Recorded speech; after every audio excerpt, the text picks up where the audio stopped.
Hi, everybody. We have Keith with us. Thank you so much for being on our podcast. Hi, Keith Erwood, and I'm happy to be here. I'm the CEO and Principal Managing Consultant of the Erwood Group, and we provide business continuity or preparedness for business and contingency planning. Keith, my name is Dan. It's a pleasure to meet you. I don't know you before this conversation, so I'm going to get to know you along with the audience as they get to know you as we ask you questions and you answer those questions. The Erwood Group, can you go speak to the layman and say, here's what that means to you? Like, here's what we do. Here's who we serve. We put business preparedness planning in place for a large variety of companies. Worked with everything from Fortune 500 to the small business. And basically what that means is we prepare them for any type of business disruptions, whether that's from, say, a fire, a flood, tornado, hurricane, earthquake, or even disruptions, as we've seen from the recent shutdowns. I've helped a few companies through managing that from a crisis management standpoint and what to do, how to follow guidance put out by various federal, state, local governments, the CDC, et cetera. So what we generally do is we come in and we analyze the business from what their core business functions are or what their critical processes are. And we design a plan so that no matter what happens, they can continue running that from maintain their core business, how to communicate with their core clients, their core vendors, and basically just keep their business running so they don't suffer as much of a loss. So that's interesting because in coaching individuals, I also do some business consulting, but more so for individuals, I've come up with this concept I call their worst case scenario file. It's like the things that keep them up at night that they find themselves consistently thinking about, specifically worried about. And they're like, I don't know what I would do if that happened. It sounds like you do that for businesses because, and maybe they weren't worried about it, but somebody puts it on the radar, or a COVID-19 situation happens, or there is a big earthquake. Maybe it's not them, but nearby or somewhere. And they're starting for the first time going, what would we do in that situation? It sounds like you're giving them their worst case scenario preparedness plan and go, you can stop worrying about it. Cause that's my outcome. Right? It's like, if we write out what we'll do, like step by step, if that were to happen, you can put that away in a file, whether it's virtual or real. And then you can know that in that time of stress, you're not likely to be clear-headed and have a good plan, or you're going to be looking for a plan. But if the plan's already ready to implement, then you can kind of reference the plan and go, follow the steps in order and do the following thing. So it sounds like you do that for businesses. And I'm curious, do you give them I'll say the consulting to say, here's the plan that you implemented yourself, or do you implement the plan for them? Well, typically it depends. I actually do both. I'm probably one of the few people out there that will do both. And what we initially do is we create and develop the plan. And it gets a little complex. So we start off by doing a risk assessment, like what are the potential vulnerabilities from where their location is. And then we'll do what we call business impact analysis. So if that event happened, what would actually be the impact to the business? And that goes not just with the disasters, or let's say we look at it from a process level. If you didn't run that task or that business function or department, what would happen to the business? And from there, we look at applications, right, or data. And then if that application or that data set wasn't available, what would happen to the business? And then from there, we can kind of go and develop strategies and then implement those strategies. We document them, put them in a plan. So as you said, right, worst case scenario, if that incident happens, you can pull out that plan and implement those step-by-step processes and follow them so that you can continue with your business running.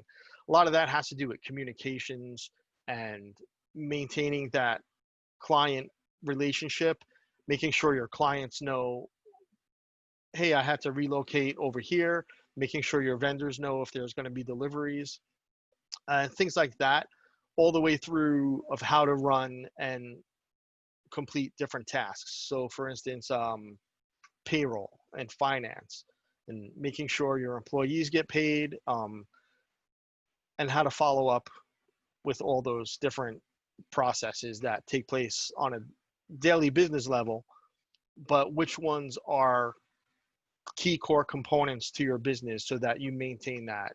Do you have a specific target market or an area or region that you work in, or is this available to anybody and everybody? So I work with anyone really within the United States. I've worked with some international companies, but primarily United States-based companies that have offices overseas, typically Asia or in Europe, United Kingdom, things like that. But I typically tend to focus on the United States business market.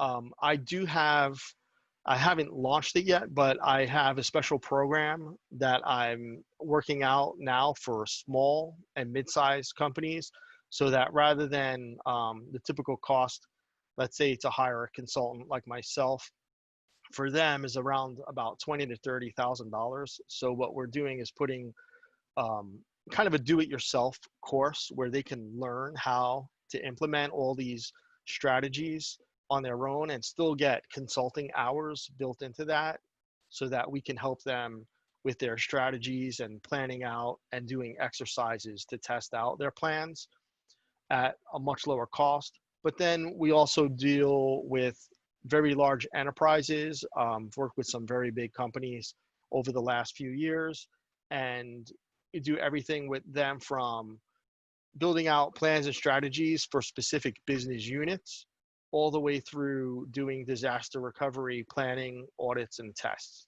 So it sounds like there's probably a minimum size company that would benefit from this, even with the modified or smaller version that you're offering. What would you say? Is it at least 5, 10, 20? Like what's the minimum number of people where somebody would say, I'd see value or benefit from this? I'd say once you get into the 20 or greater amount of employee range, and then once you start getting up into the areas where you have a lot of employees, or you have a much bigger business where you have multiple business units that are doing different things, that you need to maintain those operations after some type of event that would cause a disruption. Gotcha. So the purpose of this podcast is Ivy and I are both coaches, right? So we coach individuals mostly. We also work with businesses, and we want to bring on different guests with diverse backgrounds, different life experiences, live in different areas, because what we realize is that when social media probably started, the intention was to connect people, right? To expand your friend group. So we kind of see this accomplishing what I think that didn't do so well, which is you have a network of people, 100 people call it. Let's say Ivy has a network of 100 people and I have a network of 100 people, and it may be way higher numbers or maybe lower numbers. Doesn't matter. The point is simple, is that as we bring you on, you now will get heard by our network, and we never cross paths with you. And the same goes for the people you might share this with, who then get to hear Ivy and I speak or get to see us for the first time. We never know who that might lead to, right? Whether that's a business connection, whether that's a personal connection, or whether it's a friendship. We just don't know where these things may or may not lead.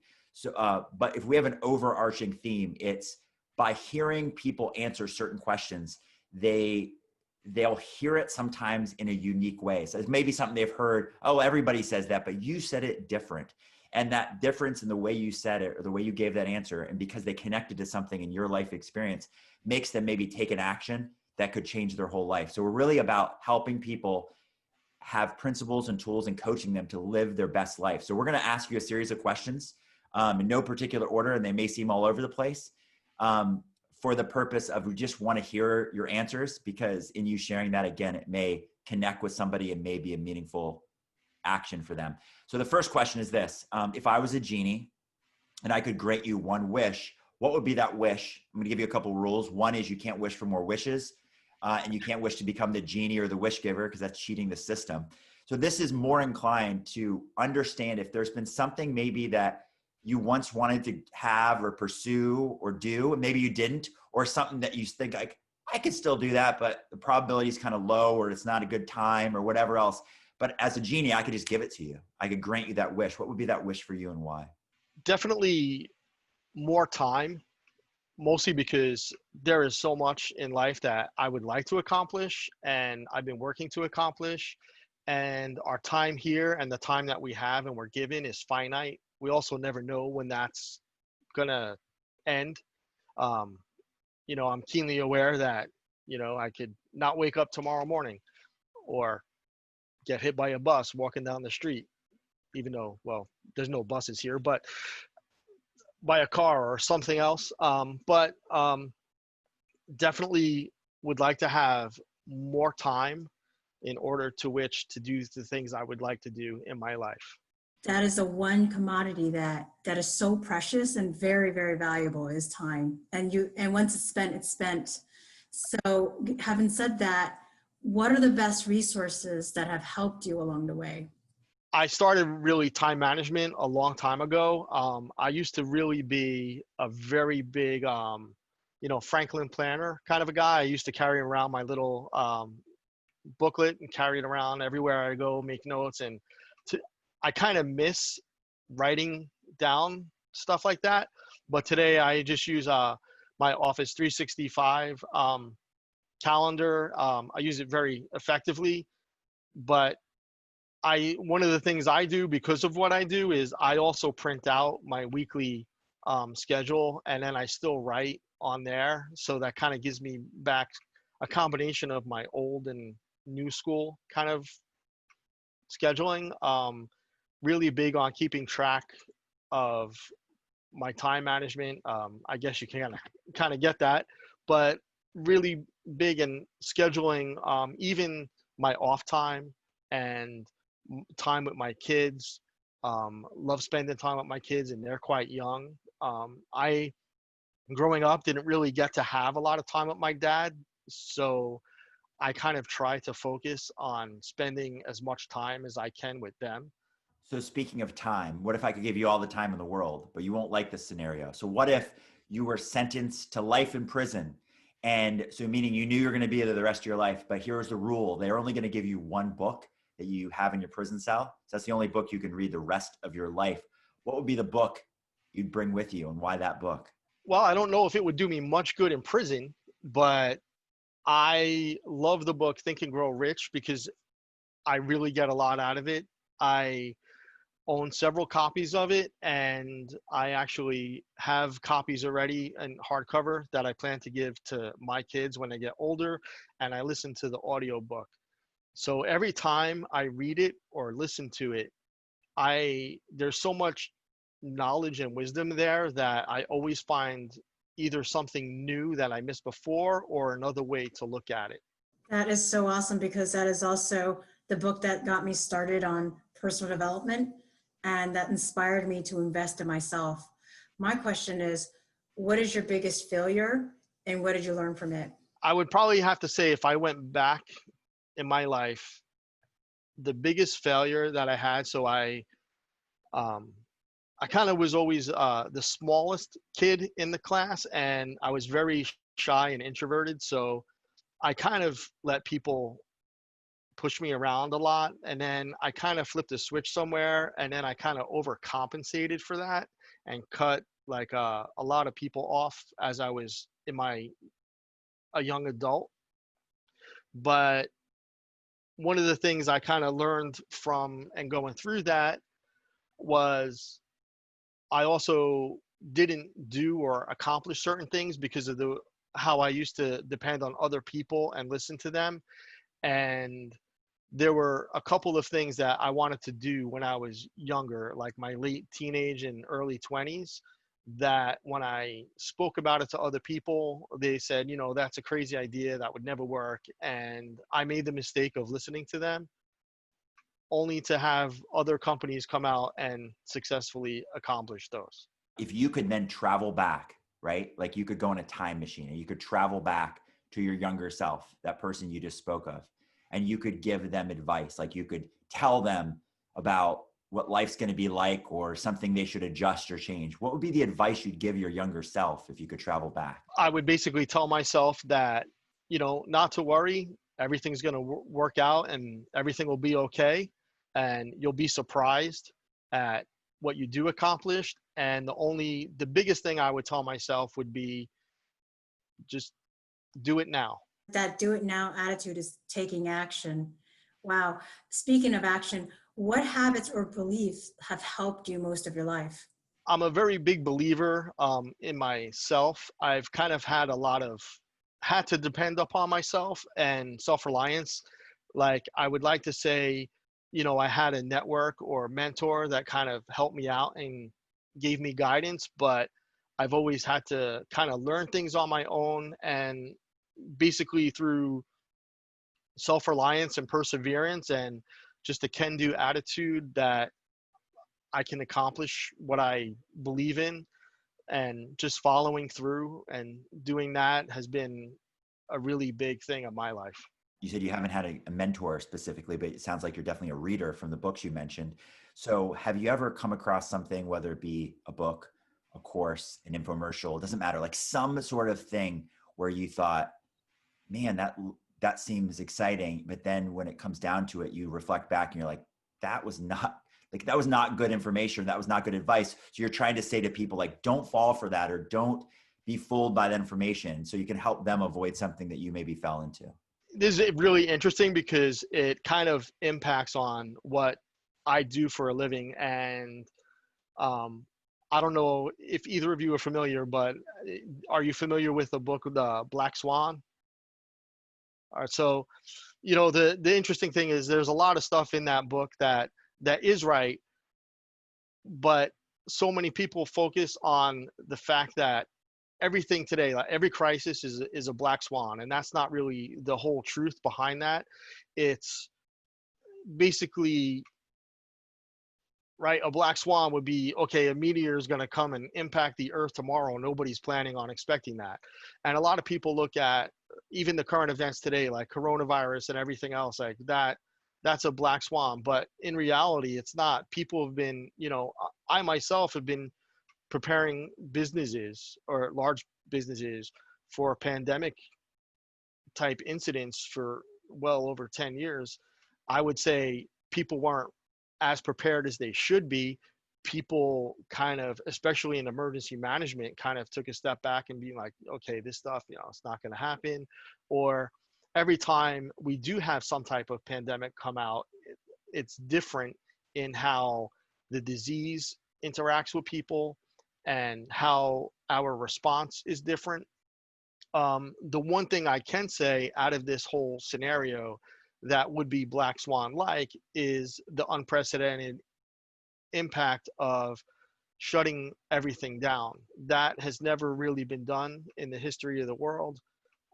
Typically, you quarantine people who are sick and known sick, and you do the testing and you look for that, and then you put those people into quarantine. But the complete blanket, we're going to shut everything down, has never been really done before in history. And I say really done before because there's actually one group, I don't know if you're aware of this, but Poland during the plague actually shut down. Not that they shut down their country or their economy, they just didn't let people in or out or border exchange. And they were actually successful in that.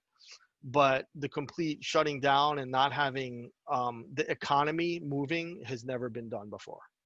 And given that was a huge, huge surprise, what other biggest surprises have you experienced in the last few months, and why? So this is interesting, right? So I've largely been an independent consultant doing this for 25 plus years. The biggest surprise and blow that I had, and I didn't see it really coming, was in 2017, I took a job for a bigger company doing what I do now. And come January, I got laid off. So that was kind of a big shock and surprise to me. Just to clarify that, you had your company, then you took a job, and then you went back to doing your own company, or what was the order there? Yeah, so I had a company, had it for a very long time. I was doing this since uh, before 1999, but I started that company really 1999, and then um, basically I took a job in 2017, shut down my company, did consulting through that company. Same exact thing, just I became an employee rather than a business owner. I got laid off, and then with the shock of that, the first couple of days I was kind of in shock, and I wasn't really sure what I was going to do. And then I decided, well, okay, I'm going to go back and restart my business. With everything being the way it was, I ended up not being able to do the same business under the same name, the same brand. So had to do it quickly too, because I was actually contacted to do some consulting work and crisis management based around this coronavirus. So I ended up just taking my name, and that's when I created the Erwood Group. What is the very best advice you want to share with our audience about living your best life?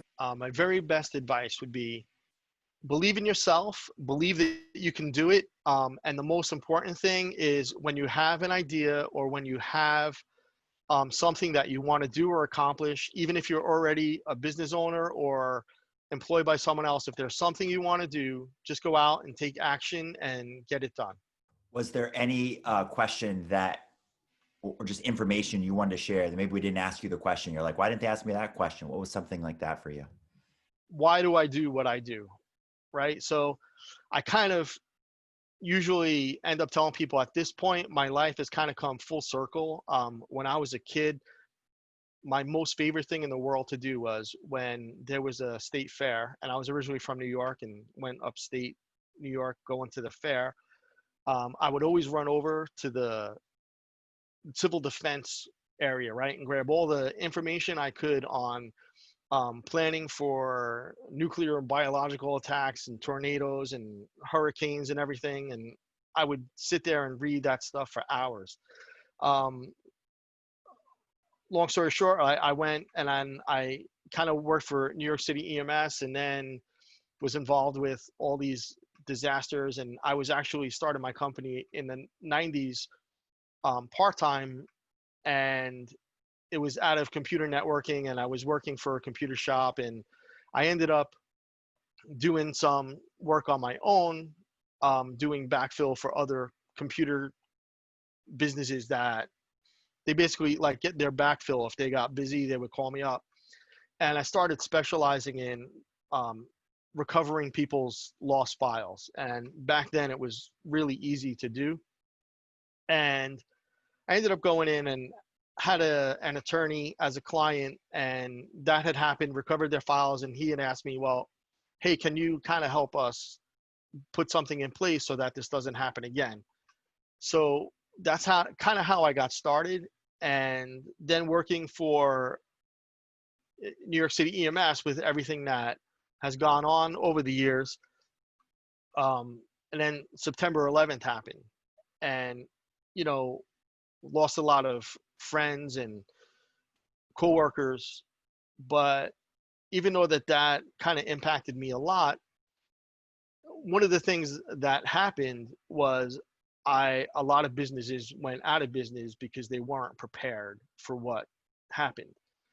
And I began kind of studying it more and that's where I wanted to focus on helping businesses recover. There's just one story I know of, that there was a restaurant that they kind of went out of business, but what they did is they stayed open in order to feed the rescue workers. So every day they were preparing meals, basically 24 hours a day for the rescue workers. But the sad part to me was after that happened, they had to go out of business. And I always thought that was sad. So my goal was to kind of reach out to small and mid-sized companies and be like, that doesn't have to happen. All you have to do is, make a plan, make sure that you're protected, have the right insurance coverage if you can. And basically, if having that plan in place helps you, then that makes me feel fulfilled. So that ended up being the reason why I ended up doing this. And then as time went on, I started working with larger and larger companies all the way through basically Fortune 500, Fortune 100 companies. I love that story. It's an incredible story, and I'm glad that you got to share that with us. So I'm glad your answer to the question of what we didn't ask you led to such a great story. Where we started, we were asking about who's your target audience, and it sounds like you can help almost any business, let's say with about 20 employees or more. So how would those people go about contacting you? Is there a website? Is there an email? What would you like to share with people?